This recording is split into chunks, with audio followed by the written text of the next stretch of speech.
Get ready, people, because you very well may live to 100, and society is just not quite ready to accommodate us in large numbers.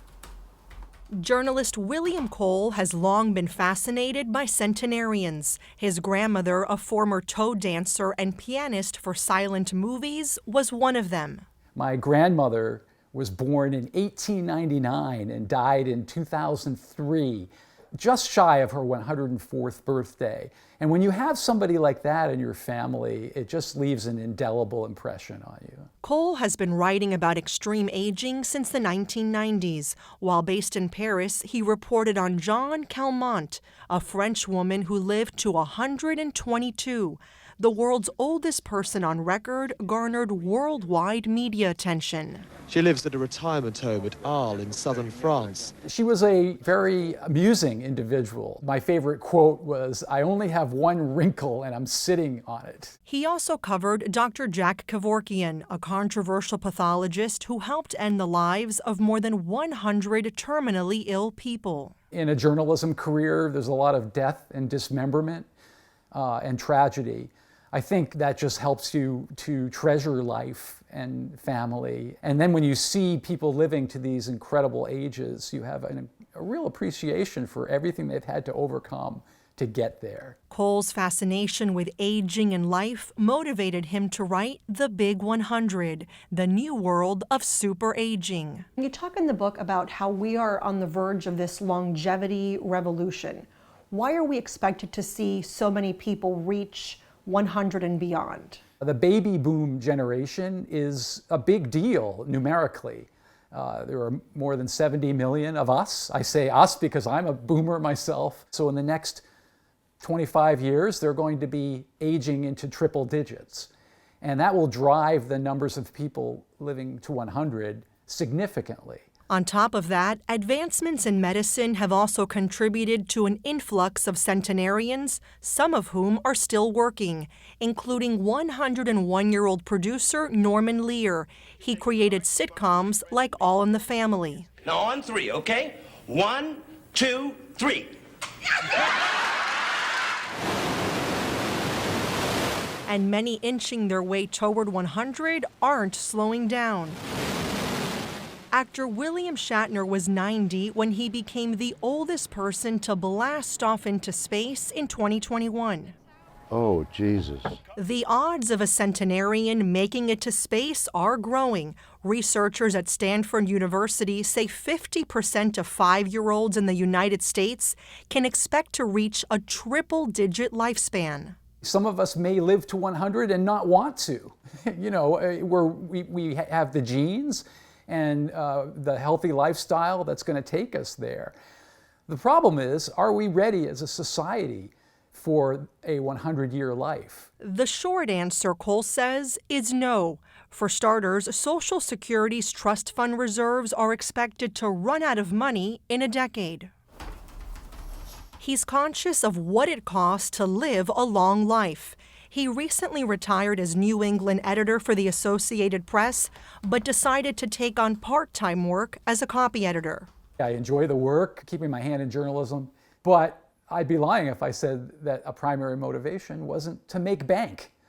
We don't want to outlive our money. If elderly people outlive their savings, Kole cautions that younger generations who've relied on inheritances to buy a home may be left empty-handed. I'm just going to chop these so we have them. I'll put them in a bag. Kole and his wife Terry think a great deal about what they need to do to increase their chances of living longer.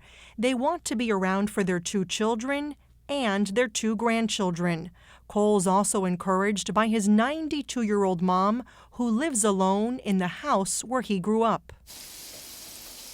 It turns out humans have more control in increasing their lifespans than they might think. Our genes are a huge factor in what gets us to 100.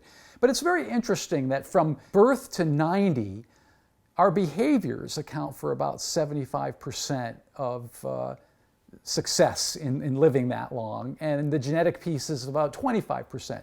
Once we reach 90 and go beyond, it all flips, and our genes are about 75% determining whether we get to 100 or beyond. Kole's hopeful that his love of running helps him reach 100. He's enjoyed running since he was a kid. These days, he puts in about 25 miles a week around his neighborhood in Warwick's Patuxent Village. It's a way for him to blow off stress and stay physically fit. Several studies have shown that vigorous movement can also significantly reduce the risk of developing dementia. My wife and I recently have been moving more towards a pescatarian diet, so that's healthier for us. And I stopped working full-time in the news industry because I wanted to control my stress. So what are you telling me that I should do? You're in the wrong business. It's impossible to live a life without stress, but what sets superagers apart from everyone else, according to Kole, is their ability to find the best in a situation and make a plan to move forward. If you can maintain a positive attitude, there are studies that suggest that you can live 7.5 years longer, which is actually more than what you gain by watching your cholesterol and your weight. But while Kole's doing his part to live a long and healthy life, he says too many people have the odds stacked against them. White Americans on average live almost 6 years more than Black Americans. Consequently, they die earlier of preventable causes. They have higher incidences of diabetes and heart disease. These are all things that are fixable, and it feels to me like we need to make this a huge priority. Kole says the United States also needs to prioritize how it cares for the elderly.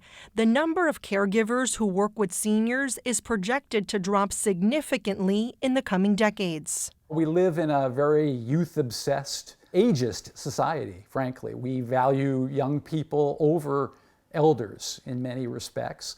And as our society shifts to be one of more older adults, what's that going to look like? Kole says society should take a page from the Blue Zones, 5 communities around the world where people tend to live the longest. People tend to not stuff themselves and then push themselves away from the table full.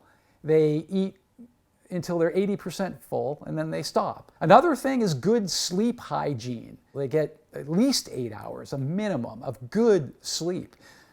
In many places, especially in Western culture, we are going all the time.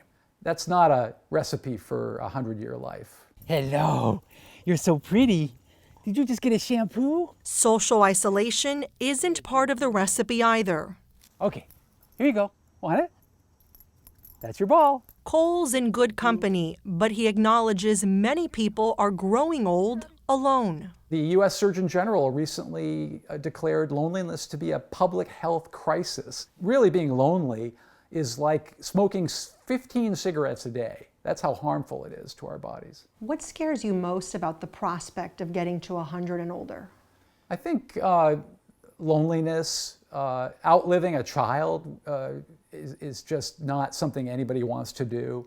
And I think, honestly, climate change, it throws a big question mark over all of this. If conditions are favorable and if Kole's in good health, it's no surprise, he says, he would like to reach the big 100. I do like the idea of living to 100. I think there's a lot of bleakness, but also brightness about a long life.